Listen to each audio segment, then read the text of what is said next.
Hello, Patriots. I'm Lee Watts, and this is Patriot Point, your source for Kentucky news and analysis from a conservative, Christian, and common sense point of view.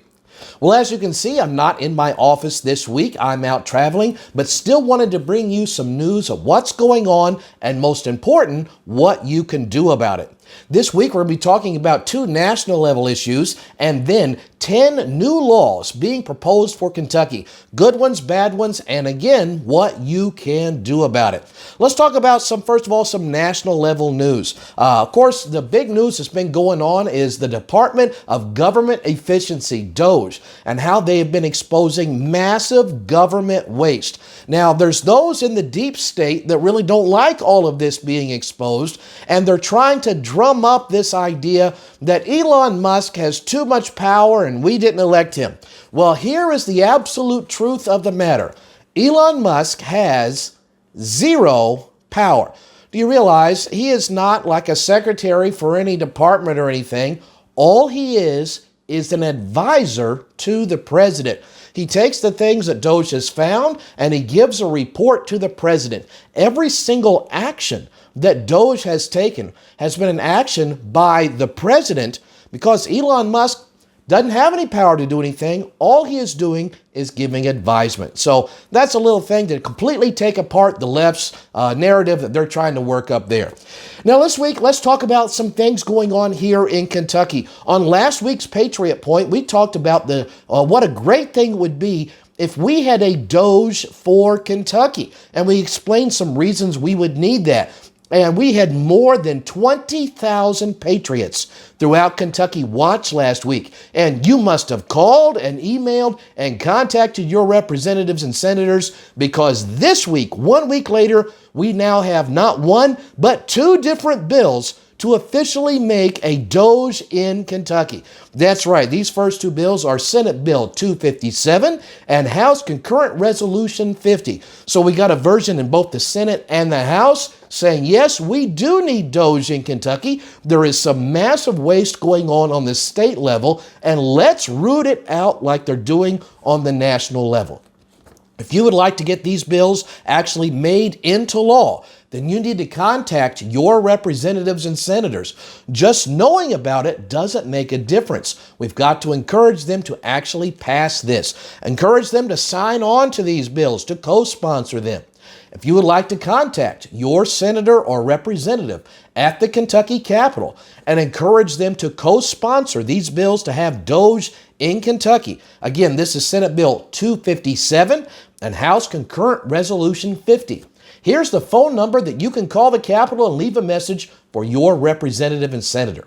It is 800-372-7181.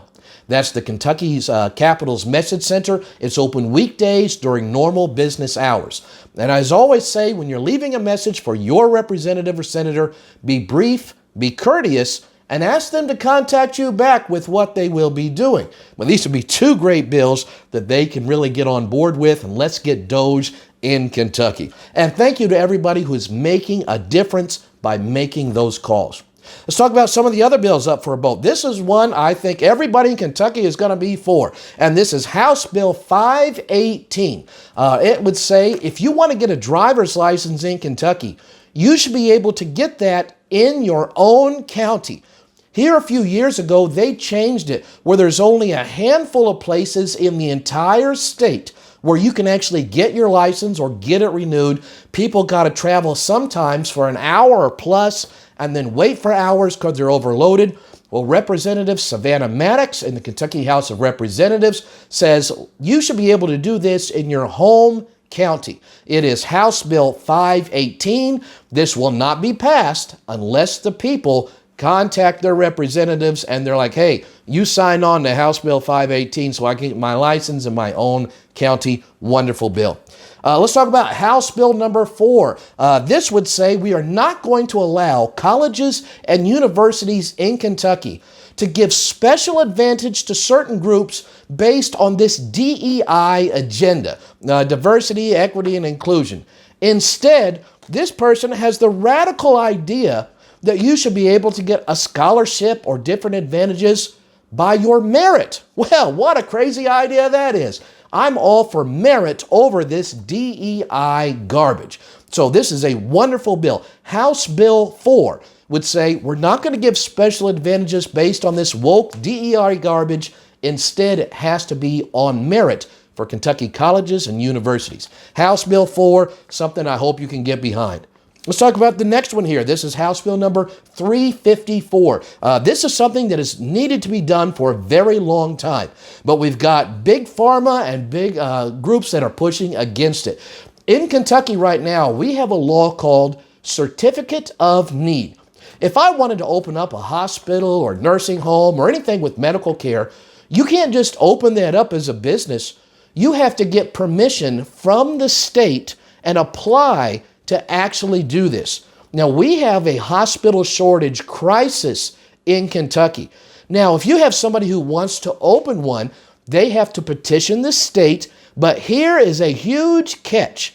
Somebody who already owns the nearest hospital, even if the nearest hospital is 3 hours away, they own the nearest one, they are allowed to veto your application, ensuring that they continue to have a monopoly over all the lands that they now have.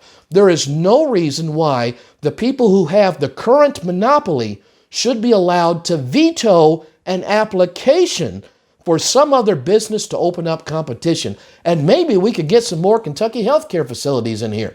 So House Bill number 354 would take away the current company's veto capabilities. It's a wonderful process, really going to help to get more healthcare, more hospitals in Kentucky. We need this Certificate of Need reform. That is House Bill number 354. Let's talk about the next one. This one is one I wish they had years ago. And this is House Bill number 342. House Bill number 342. This would make it a requirement in high school, either your junior or senior year, that you would have to take a financial literacy class. And you're going to go over several different things. Like there's a lot of kids that they don't even know how to balance a checkbook.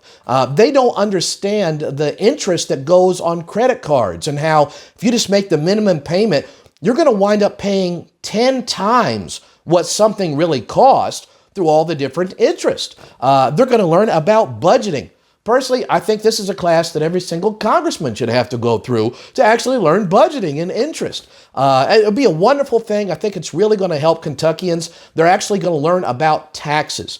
How come the schools haven't been teaching you what actually goes into taxes and how that works is beyond me.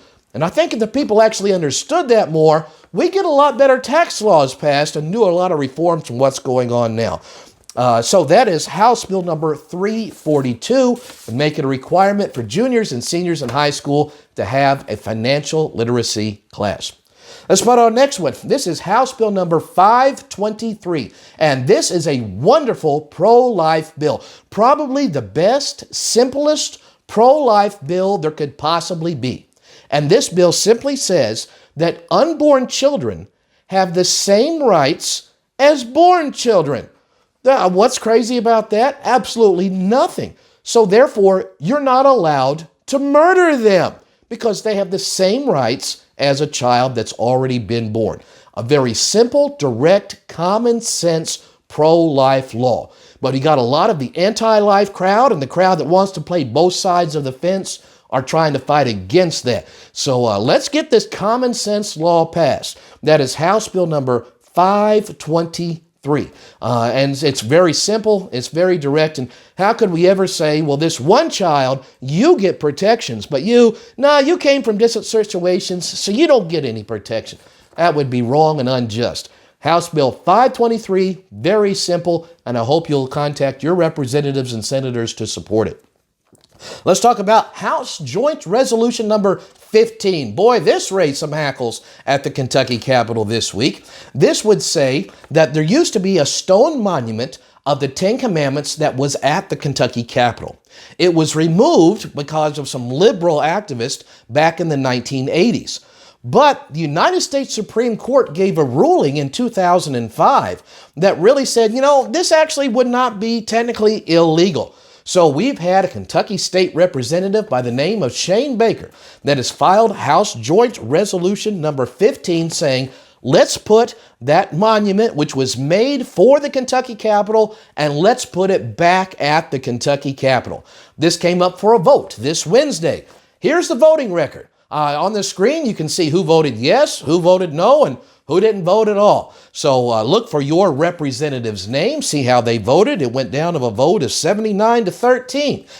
So it did pass. It will now be going over to the Kentucky State Senate. And it'll face a vote there, and we'll see what happens, and we'll keep track of that. Contact your representatives and senators. Let them know you'd like them to be for this. Again, the number to call at the Capitol is 800-372-7181. Got another bill that's related to this I want to talk about, and that is House Bill 16. We've already talked about this bill approved to bring the Ten Commandments back to the Kentucky Capitol. The Supreme Court giving previous rulings saying this would be okay. So House Bill 16 would say, well, if the lawmakers can have it, let's put it back into Kentucky's public schools. I think this would be absolutely fantastic. When it says thou shalt not kill, and thou shalt not steal, all those other things, I think this would be good for our public schools to have. So House Bill 16 would say we're putting the Ten Commandments back into Kentucky public schools. Oh, and by the way, I'll just throw a bit of history in there because I really am a fond student of history.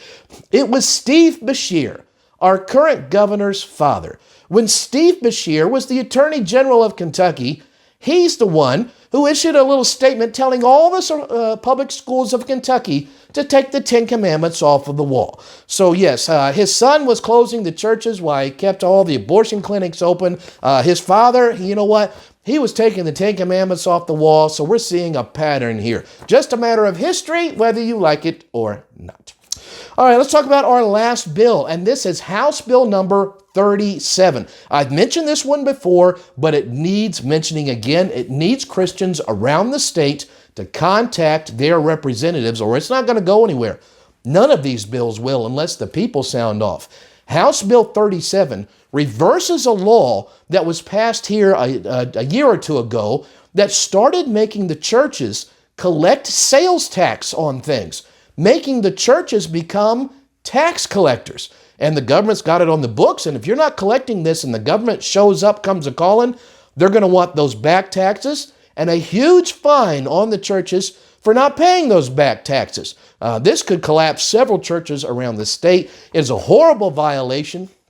You should not have the state into the pocketbook of the church. It's not like the pastor calls up the governor and asks him for his tithe, and neither should the state be calling up the church asking them for taxes. These two things should stay out of each other's pocketbooks.